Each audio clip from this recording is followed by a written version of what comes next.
This webinar is part of our Transforming IT Management series and was created in response to the many of the challenges that we face in our organizations on a daily basis. We're trying to reduce daily incidents and problems.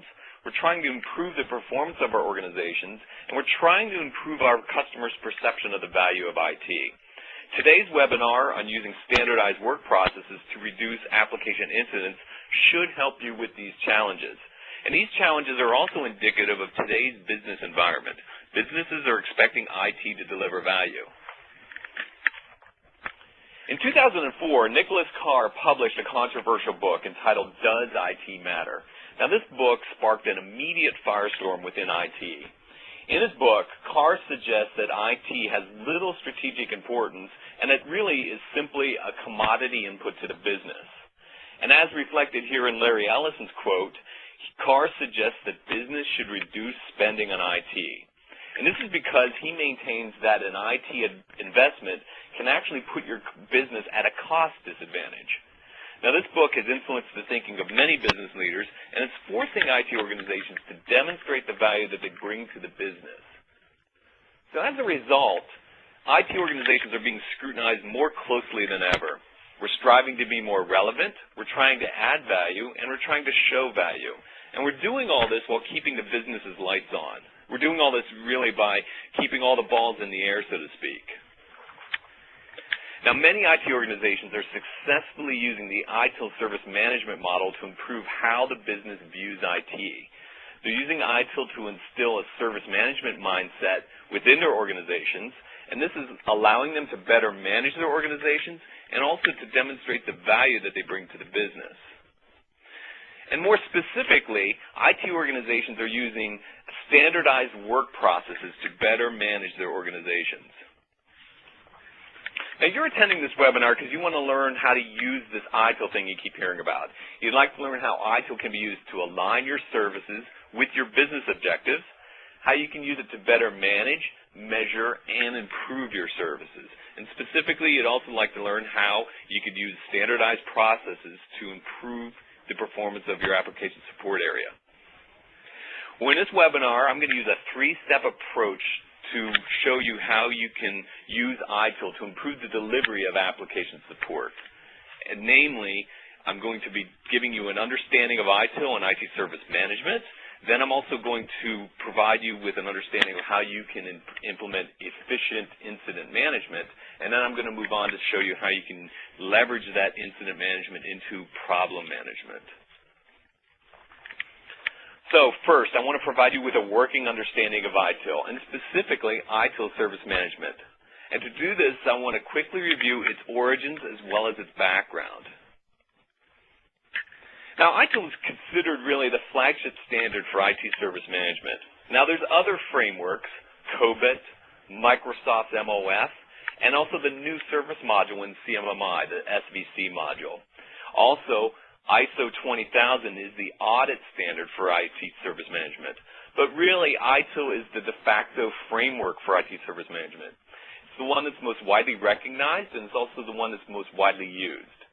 Now, the quote here accurately describes the need that ITIL addresses. As providers of IT services, we can no longer focus solely on technology. We have to focus on the quality of the services that we provide. We also have to begin focusing on our relationship with our customers, and ITIL helps us to do that.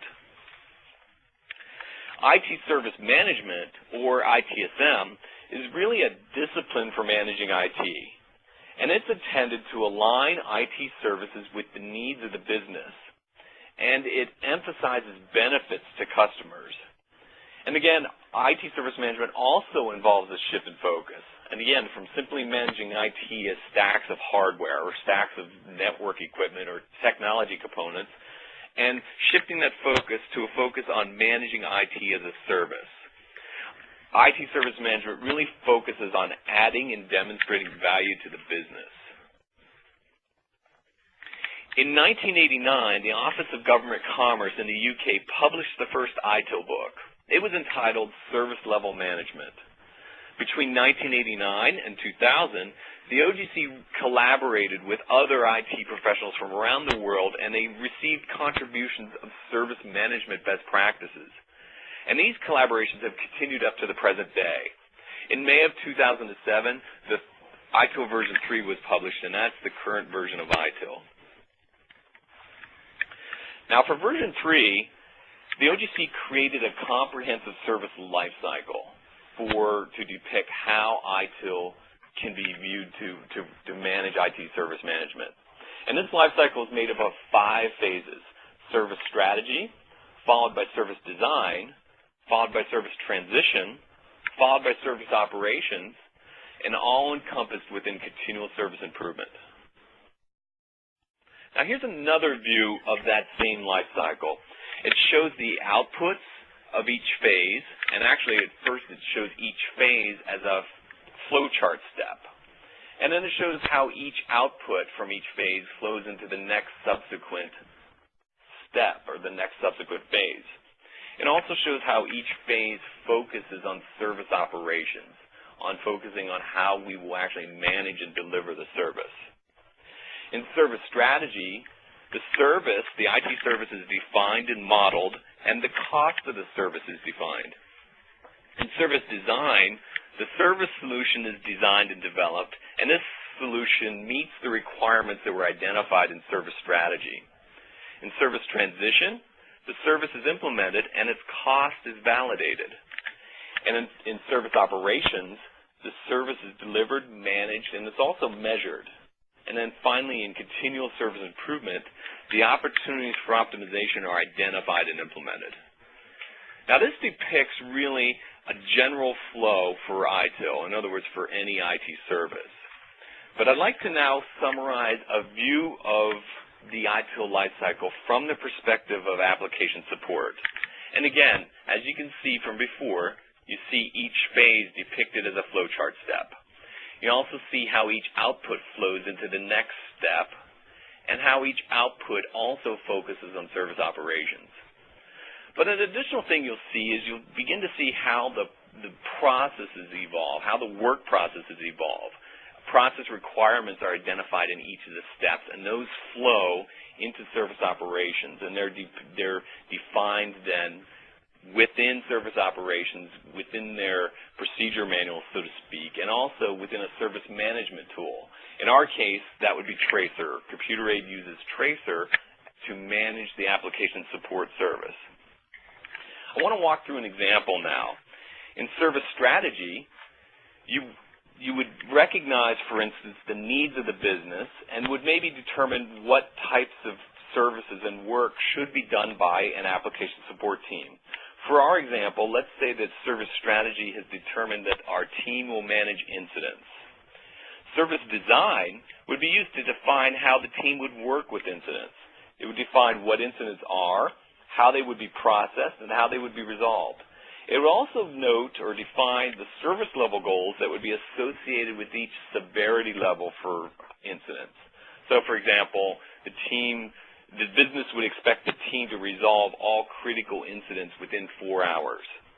And this would all be noted within the team's service level agreement, which would denote their commitment to performance. Service transition would define the team's specific processes, the team's specific incident process, and it would implement it within the service management tool. The service level goals would also be put into that tool. In service operations, the team would be activated and its processes would be running. Again, with our example, the team would be using the incident process to manage incidents that they receive, and they would use Tracer to measure and report on the team's performance against the incident service level commitments. And in the continuous service improvement phase, the team would be analyzing its incident data, and they would be seeking to identify trends and